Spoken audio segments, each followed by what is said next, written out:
Olá, galera do Pré-ENEM, simpatizantes. Vamos de mais resolução.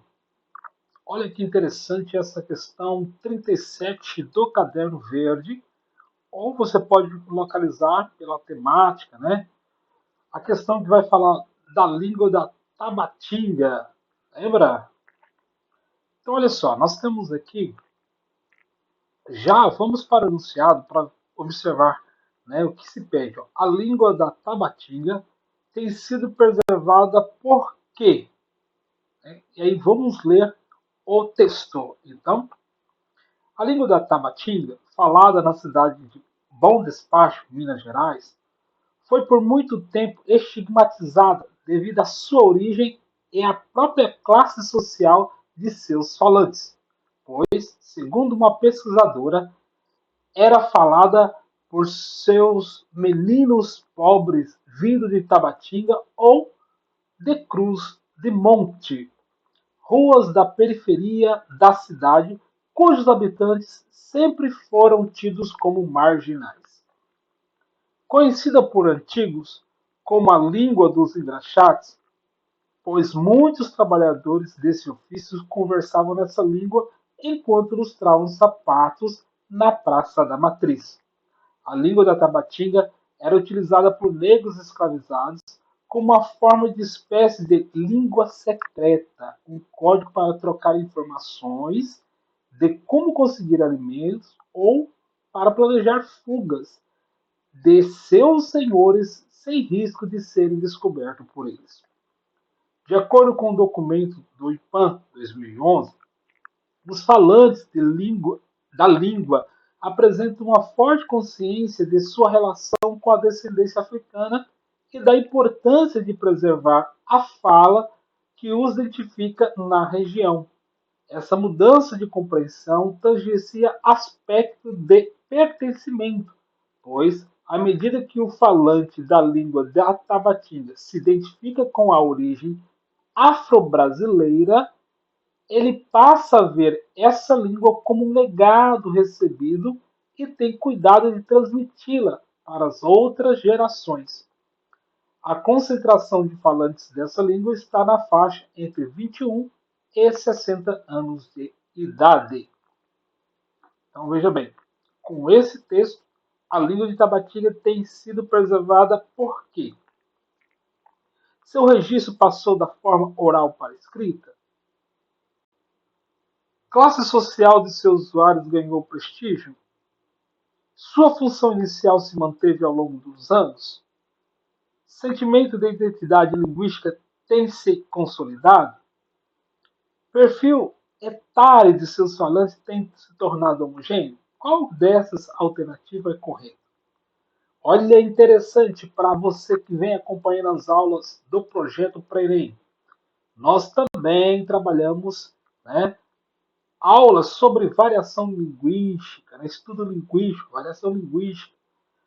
E aí, olha só, no dia 13 de junho, nós trabalhamos variação linguística, história da língua portuguesa.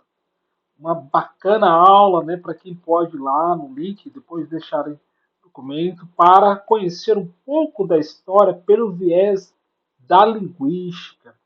E eu quero retomar como que o olhar da linguística permite compreender a nossa relação com uma língua. Olha só, nessa aula aqui, nós mostramos que a língua, como qualquer outra, ela tem variações. E na história da língua portuguesa, né, para que nós tenhamos um país como hoje, houve diferentes relações de língua portuguesa com as demais línguas. Isso traz uma identidade linguística para o país que muitas vezes não é compreendida essa identidade, ou as identidades não são compreendidas justamente por falta de uma consciência linguística da relação, né, da língua com a história.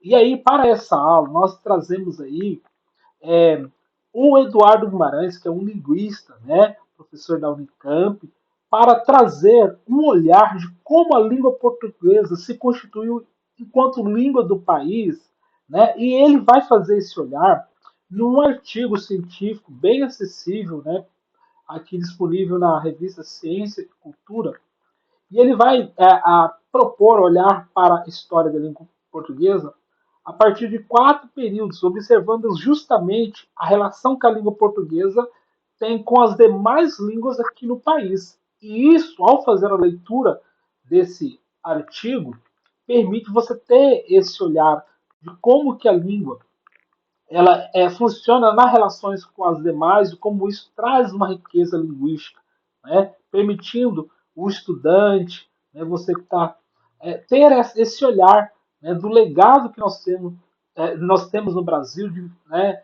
relações com a língua indígena, com as africanas. Então, uma boa contribuição que pode ser, né, mobilizada para essa questão. Vou trazer rapidamente aqui dois dos primeiros períodos que o autor Eduardo Guimarães traz para observar, né, a nossa constituição linguística no país. Ele vai dividir em 4 períodos, como eu disse. O primeiro período vai da colonização até a saída dos holandeses. Nesse período, o autor vai dizer que a língua portuguesa vai conviver com as línguas indígenas.